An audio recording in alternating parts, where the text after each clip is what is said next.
ओम नमस्ते गणपते, मतलब मैं गणपति जी को नमस्कार करता हूँ। अब ये वर्ड बड़ा सिंपल सा लगा और लग रहा था कि ये कितना आसान सा समझने के लिए है, लेकिन इसके अंदर बहुत सारे रहस्य छुपे हैं। अभी देखिए, ये मान लिया गया साइंटिफिकली भी कि जो प्रकृति की उत्पत्ति हुई है, उसका जो पहला सोर्स ऑफ एनर्जी था वो साउंड एनर्जी है। और साउंड एनर्जी क्या है? पहले वाउल और देन कॉन्सोनेंट। जैसे ओम, तो ओ वाउल है और उसके बाद में माँ उसका कॉन्सोनेंट है। तो ओम मतलब जहाँ से इस पूरे संसार की उत्पत्ति हुई। फिर वर्ड आया नमस्ते। नमस्ते अपने आप में एक बहुत गहरा वर्ड है। कैसे कह रहा हूँ मैं? क्योंकि एक वर्ड होता है नमः, ये उसी से रिलेटेड वर्ड है। ओम नमस्ते। नमः का मतलब होता है, मैंने एक बार अपने इसके पुराने जब हमने शुरू किया था गणपति अथर्वशीर्ष को, तब मैंने करा था। वापस बता देता हूँ क्योंकि यहाँ पर उसकी इंपॉर्टेंस है। न म हा, ना प्लस म हा। यहाँ मैं का मतलब मेरा होना, मैं हूं, महा। और मैं कह रहा हूं ना, तो ना मैं हूं मतलब नमः। जब हम गणपति जी के आगे अपने को समर्पित करते हैं तो अपने अहंकार को, अपने इस शारीरिक अहंकार को, अपने मानसिक अहंकार को हम छोड़ रहे हैं। तभी तो वो वर्ड नमस्ते नमः हमारा सिद्ध होगा ना।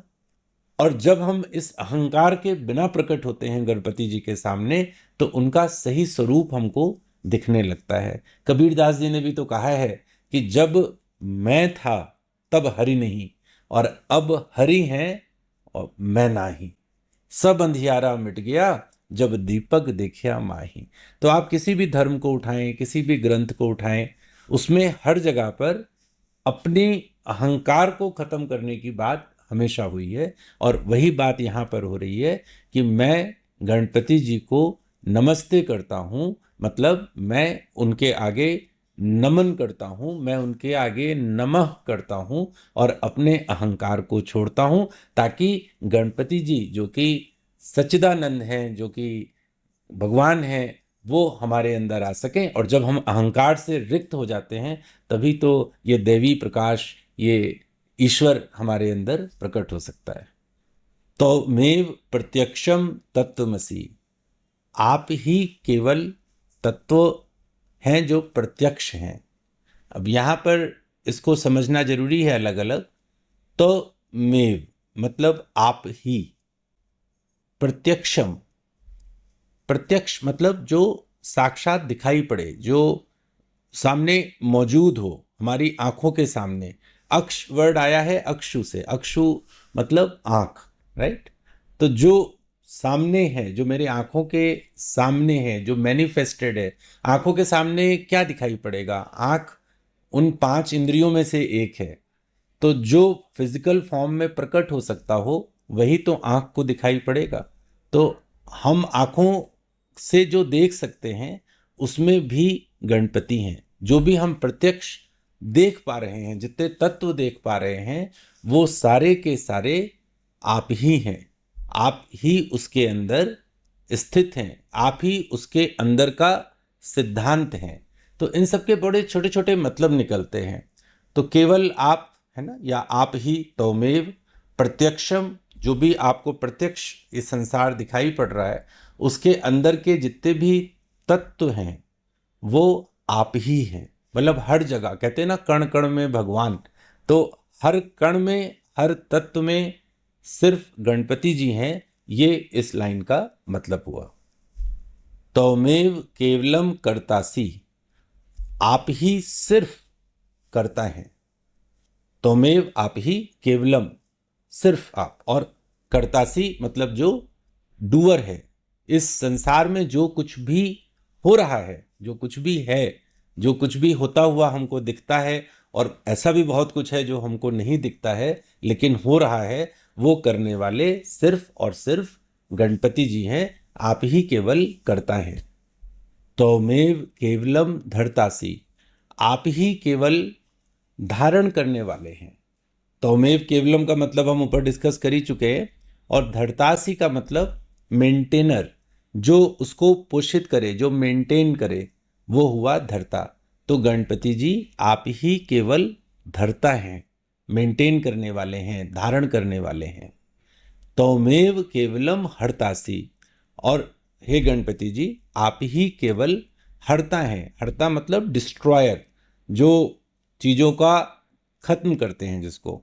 तो कहने का मतलब क्या हुआ कि कर्ता, धर्ता और हर्ता, कर्तासी, धर्तासी और हर्तासी, वो तीनों आप ही हैं हे गणपति देव, और मैं आपको नमस्ते करता हूं।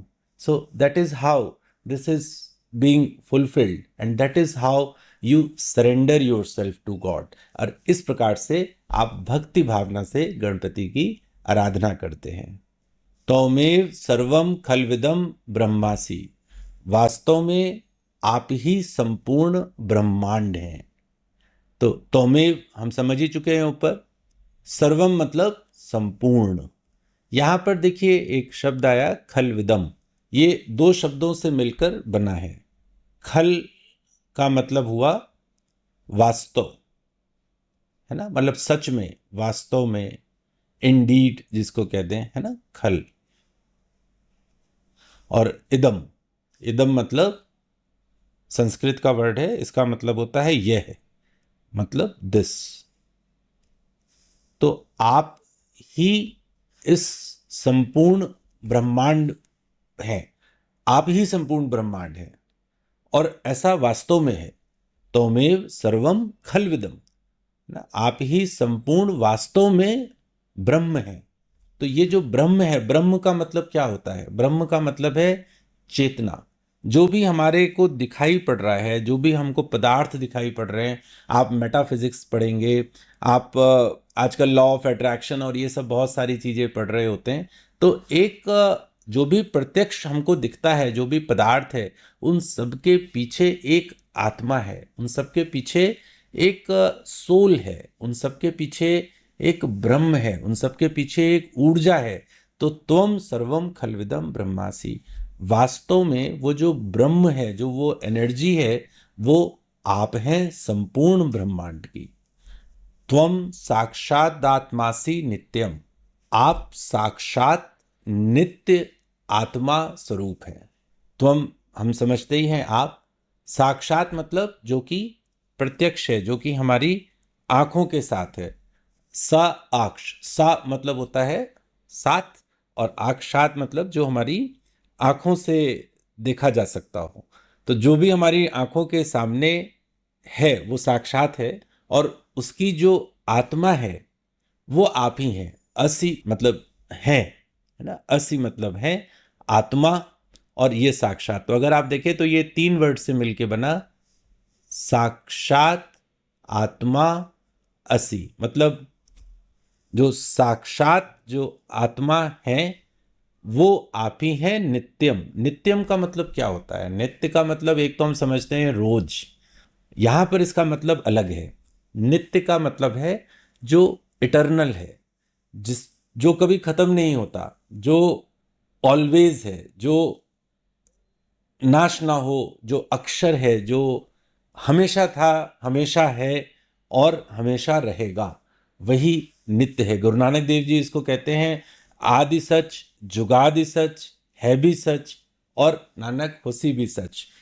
तो आज भी वही सच था, पहले भी वही सच था, आगे भी वही सच होगा, तो उसको हम नित्य कहते हैं। आप देखिए कितनी खूबसूरती है। आप गणपति अथर्वशीर्ष पढ़ें, आप नानक वाणी पढ़ें, आप किसी और धर्म में जाएं, तो एक जो नित्य का है ना, वो कहते हैं कि भाई हमेशा एक ही सत्या रही।